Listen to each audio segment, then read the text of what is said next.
The views and opinions of this broadcast do not reflect the views and opinions of Armed Media, New Productions, and its affiliates. Enjoy the show.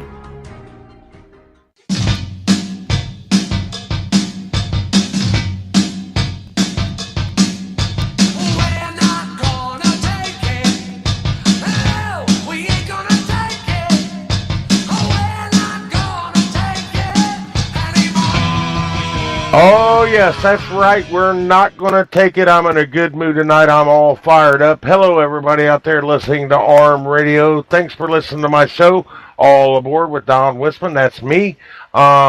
This show is being broadcast live from Boston, Massachusetts. And I want to introduce my co-host and a man that I consider my brother, Dave Coots. Dave, how the heck are you doing tonight, brother? I'm doing great, brother. How you doing? Well, Dave, there's a lot of stuff going on. There's a lot of issues and topics we need to talk about tonight. And as always, before I get started, Dave, I want to send my prayers out to all the men and women serving in our military, and I want to say thank you to all of our country's veterans. Without you guys, we wouldn't have a country. We wouldn't be able to be doing this show tonight like we're doing it. And I do want to tell people out there that we do have a Facebook group. It's called Trump 2020 exclamation point. If you support Trump, you're a patriot. Join our group. That's Trump 2020 exclamation point. Don't forget the exclamation point. And tonight we will be taking calls. So get your pen down. Write the number down if you don't already know it. The number is 1-800-508-5431. Now listen, give me and Dave to about, a half hour from now and start calling in, and we're going to limit the calls down to about 2 minutes. That way, if somebody else wants to call in, we want to hear from all different people, let everybody get a chance. I mean, I ain't like the phones may blow up or anything, but just keep it down to 2 minutes is all we ask. And Dave, I guess we'll go ahead and get started here. I wrote a post yesterday, Dave, on my Facebook account, and I wrote this. I said, since when did it become a bad thing to be a God-fearing, flag-waving, gun-packing, patriotic American? And David, it seems like to me here lately, a lot of people in this country do think it's bad to be a God-fearing, flag-waving, gun-packing, patriotic American. Why did they think this, Dave? Why is it so bad to be a patriot anymore? To wave a flag? I mean, what's so bad about it? I don't think there's anything bad about it. I mean, you know me. I am a gun-toting, God-fearing, flag-waving, patriotic American. But I think what's happened is, the left has progressively gotten bigger. They've progressed more to the left and become more socialist, and they're trying to take away our pride for our country now. Well, it's just like I feel labeled, Dave, and I even found out today, even in Facebook, you can look up, and they actually, there's a way you can look up in your Facebook page or account, and Facebook has you labeled as like liberal, very liberal, conservative, very conservative, and I don't like being labeled. And another thing, Dave, it seems to me that everybody who voted for Trump, you are labeled on the other side. They think we're Nazis, they think we're bigots, racists, and I know we've talked about that before, Dave, and it gets on my nerves. And another thing, Dave, the Roseanne show. I don't have anything against Roseanne. I kind of like the show. It's a blue-collar show, I know they're rich people, but they play, just a poor family. I like the show, Dave, but they took our time spot, and that's the only thing I really got mad about with Roseanne. They took 8 o'clock Tuesday night, Dave. Why? Well, I mean, we've got good listeners, Donald, so, I mean, if they're watching Roseanne, then hopefully they're listening to us on Breaker and some kind of replay. So I think we'll be okay there. They seem to enjoy the show. So Well, do you think I should tell everybody that's listening now, if they ever miss a show, I'll go ahead and tell them. If anybody's listening right now and they ever do miss a show, one of our shows, like Dave said, Spreaker.com, they archive all of our shows. I think on Spreaker, though, you have to type in Don Whisman, but you can go to iHeart if you have an iHeart app and type in All Aboard. And all of me and Dave's shows, they're all archived in iHeart and Spreaker. And Dave, tonight, since we're doing this live show, I haven't told you yet, but I want to thank you, Dave, for giving that free class the other day, that free concealed handgun class to some of the local teachers in the area. And hopefully, Dave, we can get some kind of legislation passed here pretty soon where these teachers that got their license, they can start actually carrying their guns into these classrooms, man. Oh, I mean, I absolutely. I think that's vital for us. The more guns that we have in that school, the safer that our kids are going to be. I know we've got those anti-gun people out there. Oh, they don't need to be in the school. But I mean, if you think about it, we protect everything else with a gun. Why not our most precious commodity, our children? I talked about this with the teachers this weekend when we were giving the class. If they take up a defensive position in their classroom, in front of their kids, there's nobody coming in that door unless they do some kind of dynamic entry with a flashbang or something. Because if they do, that teacher's going to eat them up. Dave, that was good advice because, I mean, think about these so-called school shooters. I mean, they're not trained like you are in certain people. You know what I mean? Most of these people are just people who goes out and grabs a gun and they'll come in there and start shooting people. But like you said, Dave, and everybody, I just want you to know that I helped Dave out with that class. I was kind of his little helper. I just, passed things out and stuff for him. I helped him out in the range. But and thank you for that too, by the way. Well, it's an honor, Dave, to do that, and you're very professional. Dave is a very professional guy when it comes to giving his classes. Dave, I think you take your classes very serious. I think you're very passionate about that. I seen the other side of you when you gave that class last Saturday, and I mean, you're just very professional, and I think you do take that to heart, man. Oh, absolutely. I mean, that's something that I hope, that if I can teach them one thing in the world to make a difference in a bad situation and it could save them, then that's something, that you can feel good about.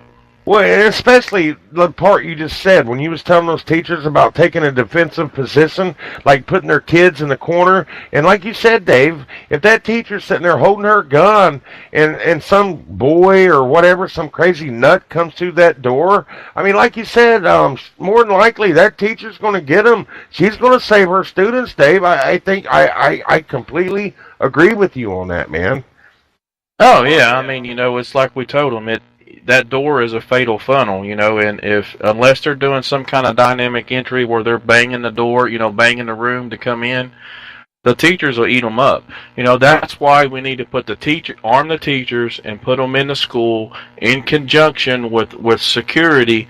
And that way, the teachers can protect their children inside the rooms, and you can have the security officers actively engaging the shooters. I don't believe that a teacher should be in the hallway engaging the shooter unless they absolutely have to. But if they're in the rooms and they're armed, they can defend their kids. Yeah, it's raining, Dave. It's really raining here right now, really bad outside. But I love that when you said that, and it's so true, Dave. Like yeah, the teacher just put her kids in the corner, take her defensive position, like you said, Dave. That you got the solution right there. That would solve this, Dave. And I just want to tell you, Dave, that in the last decade, I was reading this thing and said in the last decade, the number of armed guards stationed at public schools in the United States has risen by 12%. But Dave, I don't think it's enough. And like you said, one guard's not enough. We need guards working in conjunction with teachers, or vice versa, teachers working in conjunction with the guards. I think you've got it nailed, Dave. I really do. Oh, yeah, and I mean, 12% increase is definitely not enough. You can't have one school safety officer for a whole building, especially if it's one, say, K through 12. That many square foot, you need more than one. But if you arm the teachers, you arm the administrators, you arm the faculty, arm the janitor, arm as many people as you can arm, and then each one takes training and has a specific role. That's going to eliminate it. It's going to do away with this. Well, Dave, I was just wondering, you know, Obama served 8 years as president, and there was a lot of school shootings under his administration. You know, while he was president, but you know, this a couple of things has happened since Trump has been president, and it just seems like everybody's blaming. They're trying to blame our president, but why didn't they do that to Obama? Why did they try to blame him? I mean, what's the difference between Obama being the president and Trump being the president? Don't cause these things. I didn't blame either one of them, Dave. I don't think the president is the cause of these school shootings. I mean, no, and they're not. I mean, under the Obama administration, I didn't blame him for the school shootings. You know, I blamed him for the rhetoric afterward, you know, for the increase in the panic because of it. But here's the thing, you know, evil lies in a person's heart. You know, of each person, we walk our own path. We make our own choices. We can either choose to do good or choose to do evil. That's a choice. That gun is just an inanimate object. It serves no purpose but the purpose that you make it serve, whether it be for good or whether it be for evil.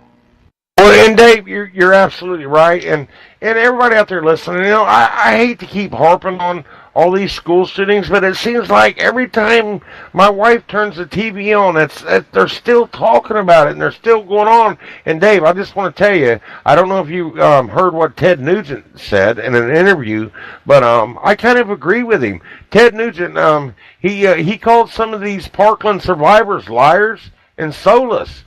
These kids are wanting to ban guns. Ted Nugent said we need real measures put in place to actually save children's lives. And that's basically, Dave, what me and you have been discussing is real measures, like Ted Nugent says. Now, do you agree with Ted when he says these survivors are liars and soulless? I mean, like this Hogue, however you want to pronounce his name, this kid you see on TV all the time.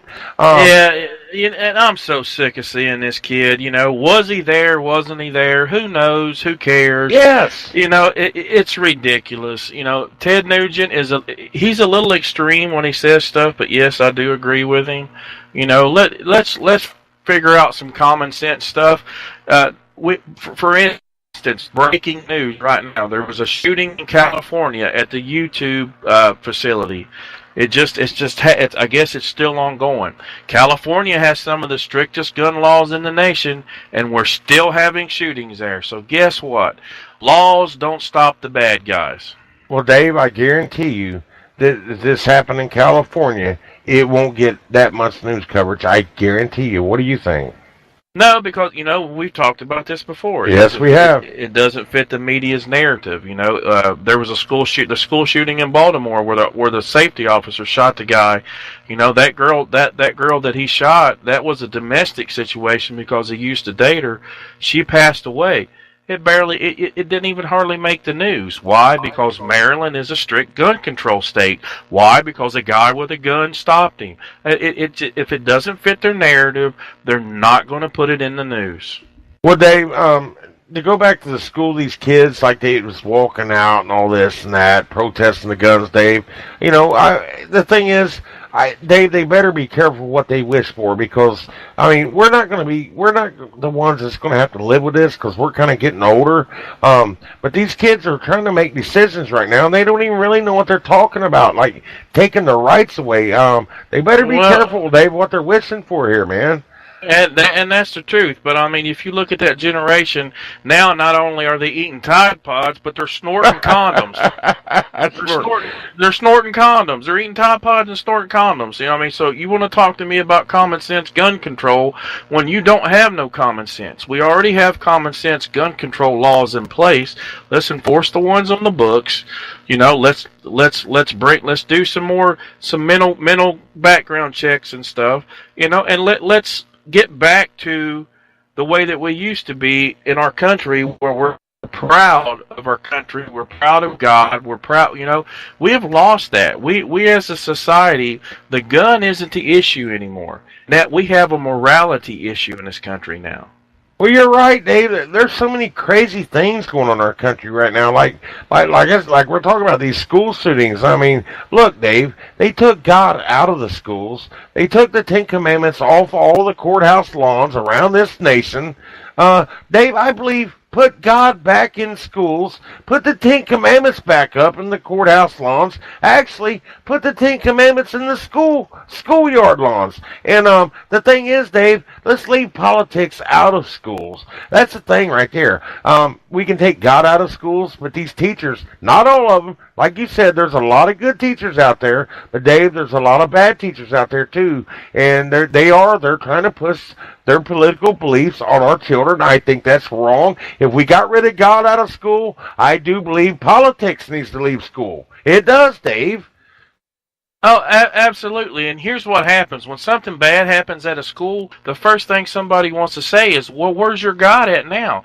Well, you took him out of the school a long time ago. So, I mean, there's where he's at. You took him out of the school. That's why he's not there. You know, I understand the whole division of church and state. Don't get me wrong there. But at the same time, if we become so immoral as a society that it upsets somebody so much that we have a prayer when we start the day. If you don't want to pray, don't pray. Yes. If you want to pray, pray. If you don't believe in God, why does he offend you so much? You're exactly right, Dave. And I remember back when I was a kid, man, we would stand up every morning, and you remember this. I'm sure a lot of people our age remember. I think some schools are still doing it. Every morning we would stand up, we would put our right hand on our chest, take our hat off, and we would say pledge allegiance to that flag. But there was always one kid when I went to school who always sat down during that. And I always wondered why he didn't do that, but I didn't make fun of him. Yeah, I get it, Dave. I really get it. We need to bring God back into these schools. I don't know. It's even in the Pledge of Allegiance, one nation under God. But it's okay for these colleges and these professors to push their. I mean, it's okay to teach them. We talked about this. It's okay to teach them government.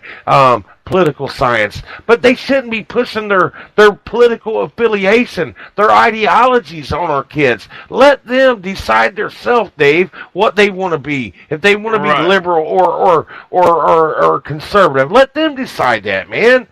Exactly. They should be teaching them the facts and letting the students form their own beliefs, their own opinions. And what they're doing is they're put these. And it seems like it's happening more and more in the colleges. The higher the education, it seems like the farther left that they go for some reason.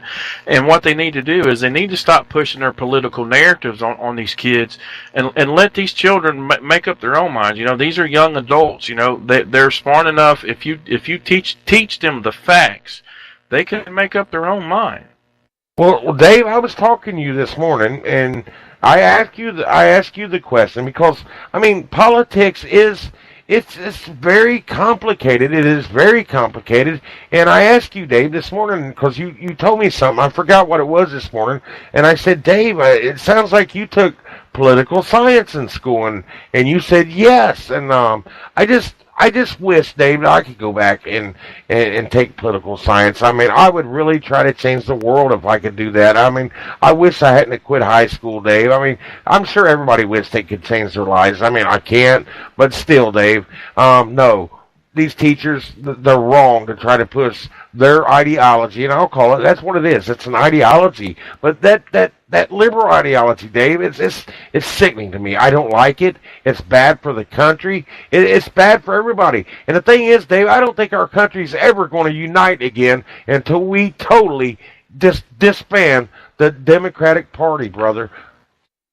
You're probably right, but the thing that bothers me, is comparing the liberals that we have today to Democrats.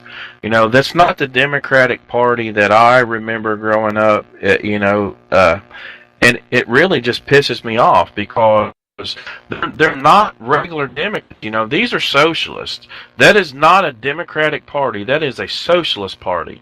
The old blue dog Democrats are turning over in their graves now with some of the principles and the beliefs that these libtards have picked up. And it seems like it's been over the last 10, 12 years that they've really, really went far left.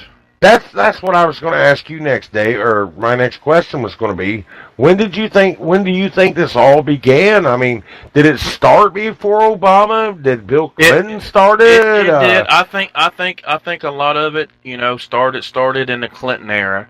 I really do. I mean, because let's face it, they want to throw up Stormy Daniels, but I mean, he was impeached because he lied under oath about the stuff he done in the Oval Office that we won't go into, so. Yeah, we better not talk about that. But anyway, Dave, I seen a video the other day of President Trump. I think it was Easter Sunday where he went out there and he was rolling eggs with the kids on the White House lawn, and the press pool was there. And I don't know if you ever heard of Jim Acosta. You remember him? Yes, I think he's CNN anchor. He started screaming out, "What about DACA? What about DACA?" I mean, our president's sitting there on Easter with his kid was there. I think they was coloring and stuff, messing with eggs. I mean, that's disrespectful. And I think Trump pretty much answered that, in tweets. DACA Trump tweeted is dead now, and here's why. When is the last time you heard the liberals say anything about DACA? It's been months. Why has it been months? Because something else popped up that was a hotter headline that they thought they could gain more notoriety with, that they thought would get them more votes at the polls. So they took the DACA and they put it on the back shelf. Oh, we'll use this for later when it's closer to the election, to the primaries. Which one will use this? And it's bullcrap. Well, Dave, you remember that bill that President Trump signed here a couple weeks ago? I forget exactly that. I forget the name of the bill. The omnibus spending bill? The omnibus spending bill. Well, Dave, I've learned a lot more about that, and the more I learn about it, Trump, they said he really outsmarted he outsmarted Congress, Dave. I mean, from what I'm hearing, he can take that money. Sure, he's going to put it with the military, but he actually just got his wall funded, and pretty much, yes, absolutely. And so, I mean, here's the thing, though, with that omnibus spending bill, there's only one speculation with it. So much has to be spent for defense, and so much for the rest of the stuff. Well, he got, $700 billion for defense? Okay, but the thing is, Dave, I know you know this, but he can declare that wall as part of defense, can he? Because he can say that's a threat down there.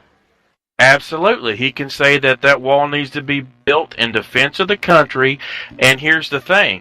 Congress gave him more than enough money to do what General Mathis asked him to do, and to build the wall. There is enough money in the defense portion of that omnibus bill to build the wall and take care of our soldiers and to start rebuilding our military, where Obama, not Obama, I call him Obama destroyed it.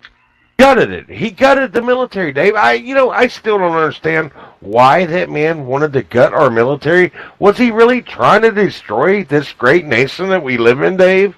Well, he was. We were pretty much a laughingstock around the world when he was our commander in chief. I think we was, Dave. I think we really was. I mean, he was going around apologizing for America. You don't go apologizing for our country, bowing to these I don't know, these Saudi princes and stuff. I guarantee you'll never see Mr. Trump bow to none of them, Dave.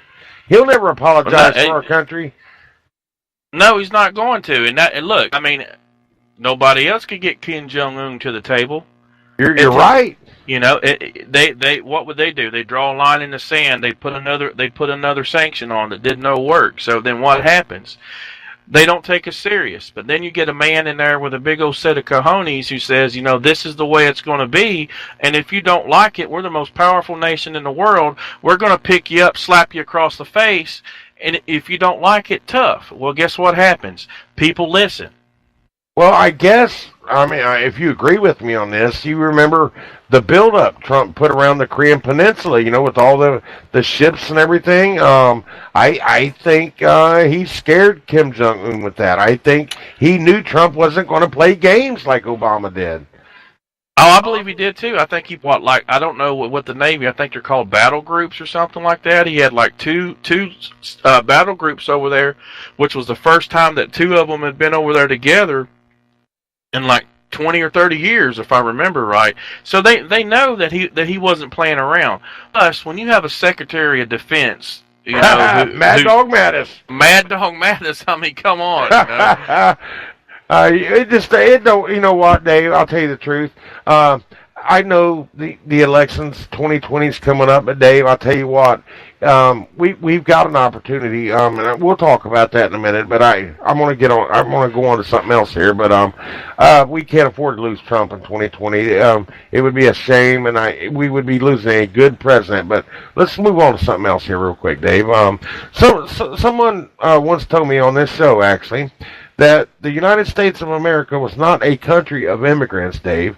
Now let me just tell you, Dave, what it says on the Statue of Liberty. I'm sure you already know what it says, but on the Statue of Liberty, there is a plaque, and it says, "Give me your tired, your poor, your huddled masses yearning to breathe free, the wretched refuse of your teeming shore." Now, the Statue of Liberty's torch lights the way to freedom, showing us the path to liberty. So, Dave, this person who said that America was not a nation of immigrants, they're wrong, because, Dave, anybody can look back far enough in their past, unless you're a Native American, and you're going to come, your heritage is going to be from another country, Dave. America is a land of immigrants, and I don't know why this particular person said that, but I do believe that our country is a nation of immigrants. What is your take on that, Dave?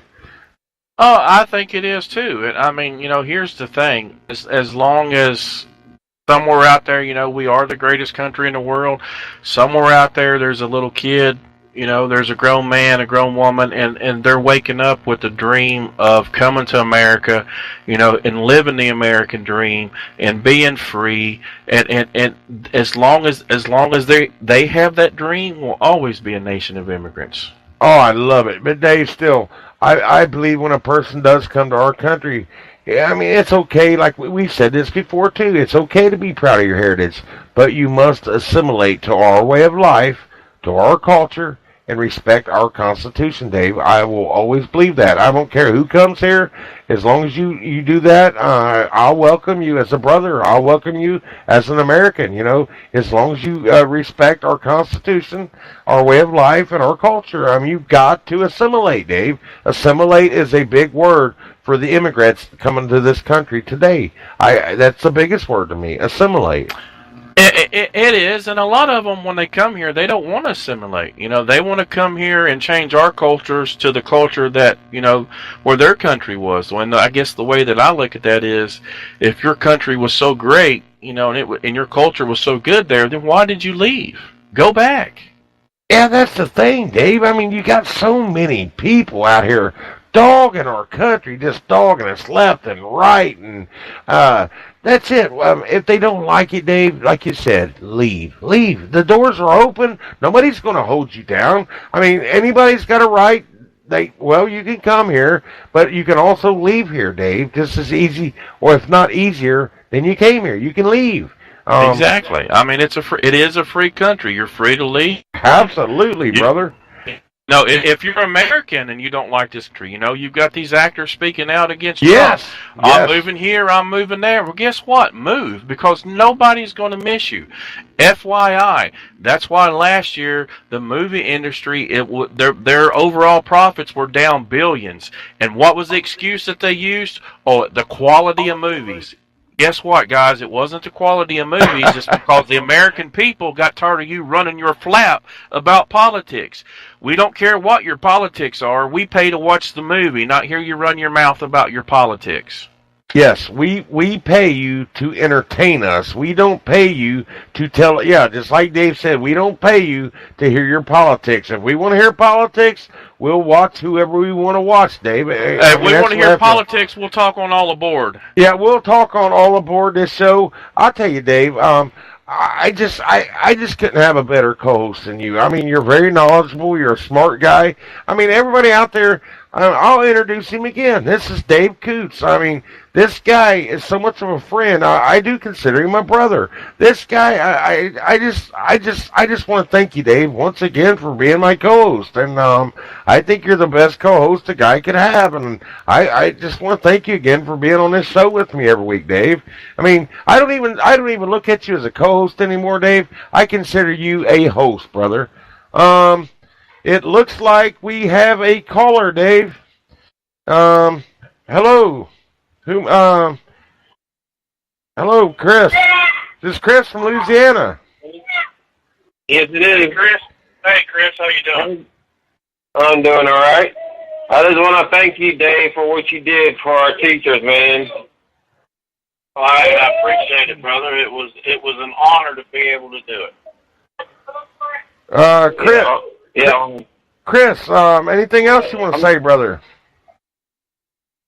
Well, I'm just glad, to hear that, our teachers are finally, getting to do something now about this situation, what's been going on. And y'all doing a good job. Chris, we still have to get the local, the local school boards and stuff to allow these teachers to carry. But this is the first step in doing that. Getting them trained and getting their concealed carry license. That way, when these school boards do that, we can advance them in the process. Right. That's true. You got to take baby steps first. Absolutely. Well, Chris, I got a question for you. I got a question for you, Lee. Yeah. Is it nice to be able to talk to Dave? Can you hear Dave pretty good now? Oh, yeah, I can hear him just fine. All righty. We've got it. Now we've got it where our co-host, if anybody wants to call in, just like Chris, my co-host can talk to you now. I'm not the only one that can talk. My co-host can have a conversation with you. And Chris, I want to thank you for calling in, brother. You always call, and we always love to hear from you, Chris. All right, brother. Y'all take it easy, and y'all doing a good job. Thank you, Chris. Thanks, Chris. We appreciate it. All right, man. Bye-bye, Chris. We love you, brother. Bye, man. You're righty, Dave. That worked out pretty good. I like that, Dave. Yeah, I think we might have it there, guys. If everybody, I guess we should tell everybody, we've been working on this for a while, you guys. Actually, we've got a soundboard, and the whole problem the whole time has been is when somebody calls me, they can only talk to me and not my co-host. And I was right in the middle of bragging on you, Dave, to be honest with you, when we got that first caller there. But Dave, once again, thank you for being, like I said, I don't look at you as a co-host. I look at you as just a host of this show. That's how much you mean to me. But I guess we'll change the subject and move on. How's that sound? Sounds good, man. Why do you think so many people from South America, Dave, are starting to surge toward our southern border? I mean, when Trump first took office, it was at an all-time low. Now the numbers are skyrocketing. Why are so many people from South America, like Guatemala, I don't know, not Puerto Rico, but Guatemala, and all those countries down south, the South American countries, Mexico, there's a bunch of them, I can't remember the names. El Salvador. I'm going to tell you why, Donald. It's because right now they think that they know there's no DACA deal, so they think if they can flood into the country and get here in time, that maybe they can be entangled into this DACA to where they're going to get citizenship. As we speak right now, there's 1,200 to 1,500. What are they calling them? I forget, but they're coming through Mexico to come to our southern border to ask for asylum. Mexico is letting them walk through their country freely, knowing that they're coming here. Dave, I don't like that, Dave. See, I thought somebody asked me that. I think it was earlier days. Somebody asked me that. Why are these people? Because I've seen a lot of videos of these people from South America, Dave. I mean, there's streets just lined with thousands of these people heading to our border, and I think they're just coming on in, Dave. I mean, it's like there's no border there. It's just they're coming in, and some people, they're trying to blame President Trump. And it's not nothing to do with President Trump. I think what I told people was, Dave, is Maybe they know that wall's going to be built, and they're trying to get in here before our border wall's built, man. I think that's exactly what it is. They're trying, you know, they know that DACA deals could be done. They know the wall's going up, so they're trying desperately to get here. And I mean, I don't fault those people for doing that because, you know, everybody dreams of a better life. But the thing is, there are so many people that come that do it the right way. They just don't think that they're entitled to come to this country illegally. You know, there are people that have waited in line for years that have assimilated to our culture, you know, that have studied our history, that want to be productive Americans, and then you've got people that think they can just walk across the border and that's okay, and that's not right. Dave, that's been one of my problems. Something I get really mad about. When the liberals were talking about giving everybody amnesty that came here the wrong way, that's what I got mad about. Is because we've got so many good people, the good, honest people, trying to do it the right way. And if you give all these bad ones that came here, snuck in here illegally, I can't say bad. They just, like you said, they were just trying to look for a better life. Some of them are bad. Sure they are. There's good and bad in everybody. But it's not fair to the ones that's coming here legally, trying to do it the right way. It's not fair to them, Dave. No, and I mean, just to say, well, you know, we made it across the border, we deserve to be here, that's crazy. You know, that's just like DACA. Do I feel for these children? Absolutely. You know, you can't have a heart if you don't feel for them. But here's the thing. If your parents sneak you into Disney World illegally and you get caught and they kick you out, is it Disney World's fault or is it your parents' fault for sneaking you in there to begin with? Well, see, Dave, you come up with some great answers, and I think one time you even said that these liberals were saying, oh, they're ripping people away from their families, and I think it was you that said one time, well, if you break the law, they sure don't care about ripping you away from your family, do they, Dave? Oh, absolutely not. If I commit a crime and it's a jailable offense, do you think they care that I'm the breadwinner in my family and they're taking me away from my children? They could care less. So what's the difference? What's the difference in these people, Dave, being ripped away from their families for committing a crime? And it is a crime to be here illegally, Dave. It is a crime. What's the difference? The only difference is you've got libtards who are rallying for them because they think that they're future votes. That's the difference. It's all about the votes, Dave. You're absolutely right. Votes. It comes down to these people wanting to get elected into office. They're trying to change the demographics of all these, I'll call them red states. They're trying to make our red states blue, Dave. That's what they're trying to do. I do believe that, man. I think they're even locating them in some of these blue states or red states. They are. It's a battle, man. It's an ongoing thing. It's a process that they're trying to do. But here's the thing: they're never going to stop. And I really believe, you know, that's why all the midterms, you know, these midterms that are coming up, guys. How important are they? We cannot lose control of the House and the Senate. I mean, look how hard they fight our president right now, and we have control of all three chambers, and we can't hardly get anything done. If we let them take control of the House and we let them take control of the Senate, it's going to be a stalemate. Well, Dave, I was just going to tell you about that. Last week we did talk a little bit about the midterm elections. You remember, and the fast approaching primaries, and we both endorsed Mary Taylor for governor of Ohio. She's running against Mike DeWine in the Republican primaries, and the primaries are coming up in May. I forget exactly. I think it's May 6th, May 8th. I think it's the Ohio primaries, Dave. May 8th. And May 8th. now this week, we talked about the governor races last week. Now this week, Dave, you did touch on a little bit. I want to talk about the primaries that are coming up for the senators here in Ohio. Actually, we've got every state's got 2 senators. I mean, that's the rule. There's 100 senators, and Ohio currently, right now, Dave, we've got Rob Portman as a Republican, and we've got Sherrod Brown. He is a Democrat. Now, he's coming up for re-election, and our primaries are what, just a little over a month away, Dave. And we've got some choices to make, Dave. And I'm gonna read these to you. Now, there's 5 people.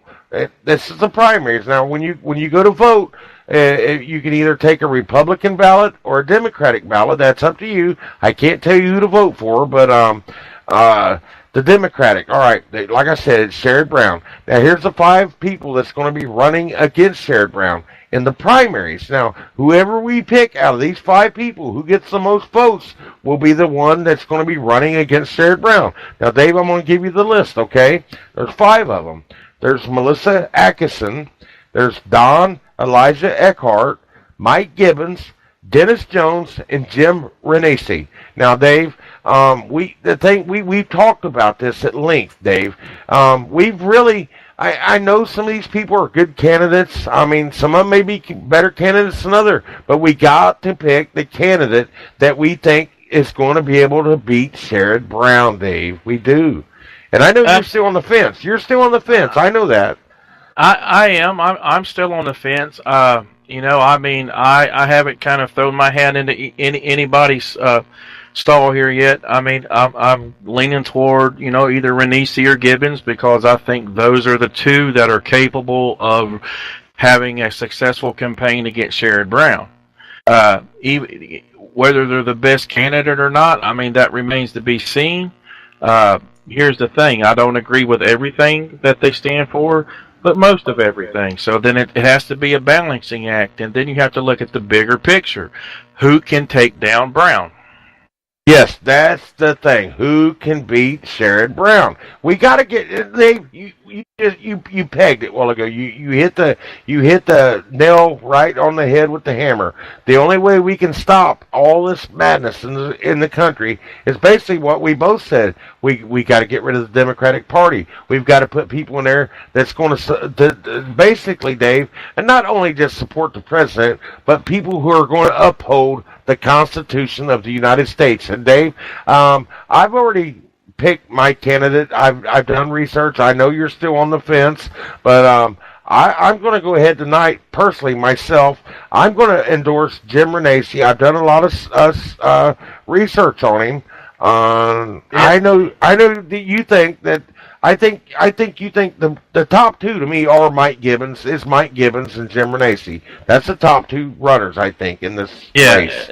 Yeah, I agree, and that's my opinion too. And just to let everybody know, you know, we're trying to get a couple of those guys to come on the show, and we're in talks with their campaigns and stuff right now. So we're looking at hopefully being able to get Mr. Gibbons and Mr. Rossini on to be able to you know, talk to us about their stance. You know, where they stand on certain things. And I do believe, Donald, that this weekend we have a meet and greet with Mr. Rossini. Yes, we do, Dave, and I'm glad you brought that up. Yes, Dave. I hope now, you guys. It's not nothing for sure yet, but like Dave says, we've already been in contact with one of these people who are going to be running against Sherrod Brown. We've been in contact with their campaign manager or whoever works for him, one of the people who work for him. So one of them's probably a go. I'm not going to say for sure, but we're working on getting some of these people on our show. And Dave's really going to ask some tough questions, and it's only right. We need to ask these tough questions, and not only here in this state of Ohio, Dave, but around the country. I mean, Dave, we've got in the November election, the 2018 elections, we've got 33 seats in the Senate that's going to be contested. We've got 435 representatives in the House of Representatives, the congressmen that are up for election. Dave, this is going to be a very big and important election. It is, and that's why we can't, you know, we have to get the voting base energized, you know, because a lot of times people get energized for that presidential election, and when these midterms roll around, you know, they get a little lazy, they don't vote, and what happens is, you know, that other party takes control, and then we stalemate. You know, we run into a wall, whether it be a Democratic president or Republican president. And the thing is, if we can get this base energized, if to get these Trump people out, like they come out to vote for the president, if we can get these guys out in their local elections and their state elections, in these federal elections, and make a difference, guys, don't vote down your party line. Do some research. I really hate to classify myself as a Republican because, honestly, I'm more of a constitutionalist. I believe in the Constitution. Dave, man, I don't know how I couldn't have said that any better. And you're right. It seems like more people come out to vote only when the president is running. It does seem like more people come out to vote. But Dave, Trump's got 2 more years after this election left of his term for this first term. After this 2018 election, he's got 2 more years left, Dave. We have to put people in there. Not only, I know Trump is trying to do good things for the country, but they do have to back him, Dave, to get things done that he wants to get done for America. Like his slogan says, make America great again. And he can't make America great again, Dave, if he's got these liberals, or we don't even classify them as liberals anymore. We'll just say socialist. When we got, some of these socialists in the House of Representatives, we got socialist senators. He's not going to get anything done, Dave. He's not going to get that much done. He's doing good right now. I think he's outsmarting them, but we need to get rid of the rest of them, Dave. We need to get rid of them. We need to get this country right on. It's going back on. We do these midterm elections right.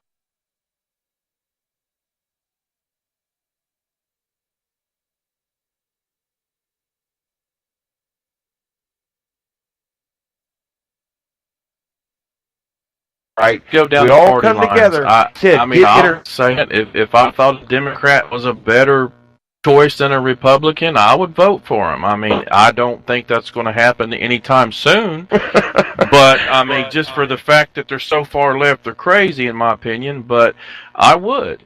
And that's the thing. You guys, you have to get out. You have to vote. Your vote counts. You can make a difference. Don't get lazy in these midterms. Don't let these libtards take control of the House. Don't let them take control of your local and state governments. You can make a difference. Wherever you're at in this country right now, you can make a difference in your local and your state governments, guys. Out on the West Coast, California, there's a lot of these towns are coming together and they're starting to sue their state for these sanctuary city policies, guys. Level. Yes, Dave, you're right there too, because all these little towns, because it seems like out on the West Coast, well, any state, it's usually these cities that control the state's elections. These little towns all need to come together. People need to get out here. If they're not registered, they need to get registered. They need to get organized. Even on election day, primaries, friends, make sure they're registered first. If they don't have a ride, pick them up. Do whatever you can. Fight to election. Work for this election. Come on. It's got to change, you guys. We've got another caller here. We've got Gary calling from Ohio. How you doing, Gary? Yeah, good. This is Gary. Hey, I was just wanting to say, with all this fake media going on, how do you guys expect anything to actually happen like it should? Well, I'll let. And you got that David Hogg, Yeah, David Hogg. I remember when they used to be, if they couldn't prove their story was true, they couldn't print it. Well, and now you got this guy saying, he was there when the shooting started, and then you got him saying he was at home when it happened. Well, and then they show him as an actor at other places. Why ain't that guy being arrested for false statements? Well, Gary, I'm going to let Dave Coots answer that one since we've got Dave on the line. Dave, what do you think? Gary, I think it's just because now, our culture's changing so much that, the media is big full of itself in reporting fake news that people don't even take it that serious anymore. And, Yeah, I mean, you talk about our culture.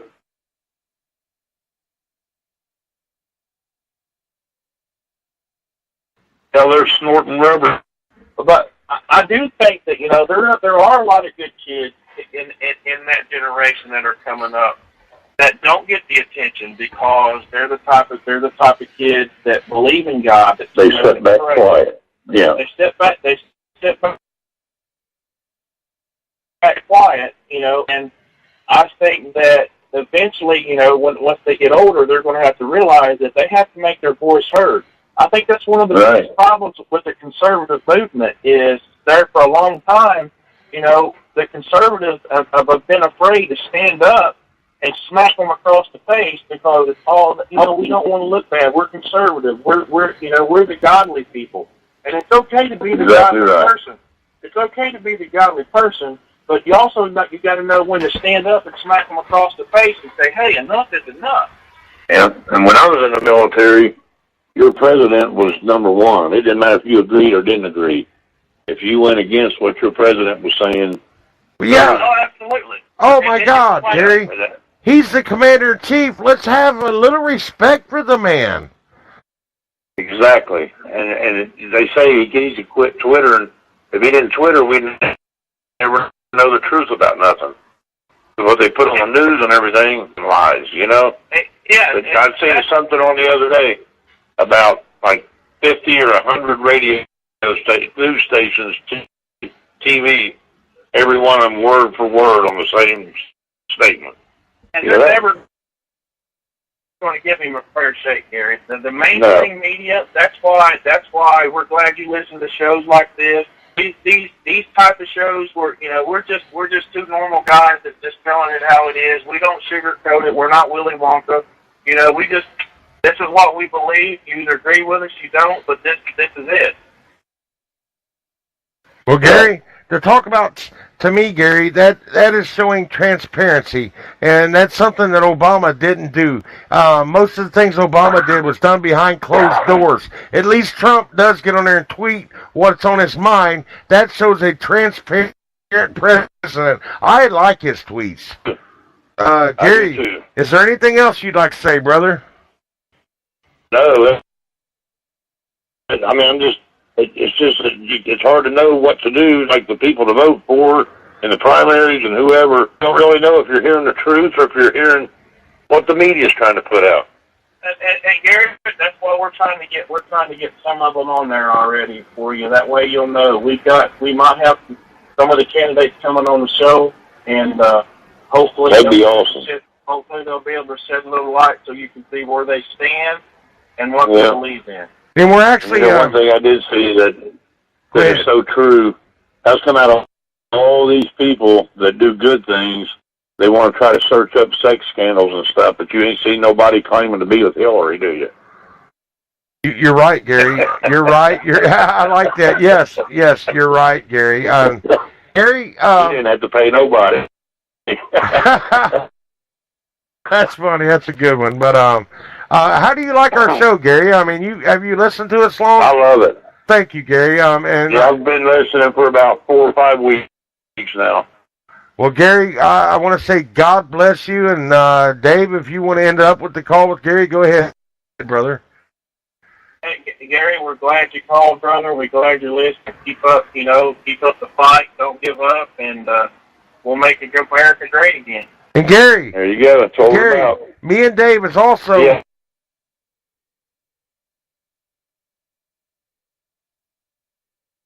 We're checking these people who are running.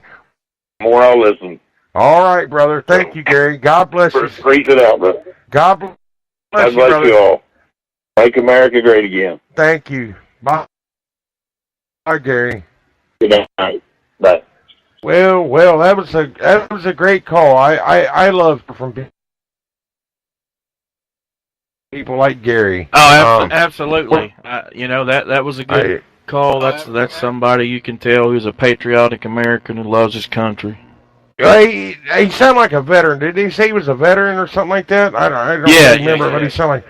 Well, Dave, We're down. I think we're down to like 3 minutes, Dave. But I wanted to ask you a real quick question. I just want to tell you something that Russia tested its new intercontinental ballistic missile.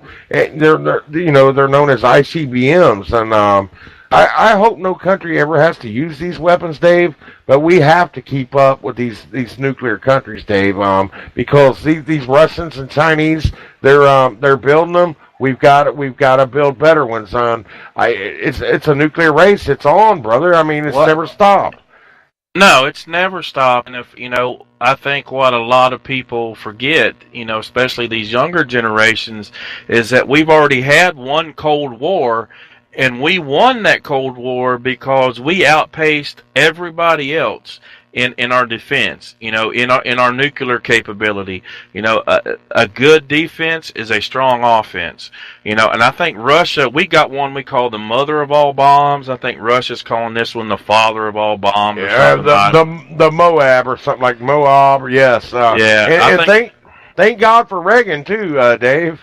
Exactly. It was Reagan that started the build up, and it was pretty much him when he was president when the Berlin Wall fell, and that's how you're going to win. You can sit there and say you want to negotiate all you want to and have this treaty and that treaty, and all that works good on paper, Dave, but in reality. We just got our warning, Dave. I was hoping to get to be able to talk about the Chinese tariffs and everything, but you guys, I want to tell everybody, God bless you. Tune in next week, and Dave, you finish off the show, brother. I appreciate it, Donald, and I'd like to send a big shout out to the Coots. You guys are out there listening. If you are, we love you. We're thinking about you. We're praying for you. We hope all of you make it home safe and sound. When you lay your head down tonight, know that there's people in this country that love you, and we appreciate everything you do. We're not going to take it neither.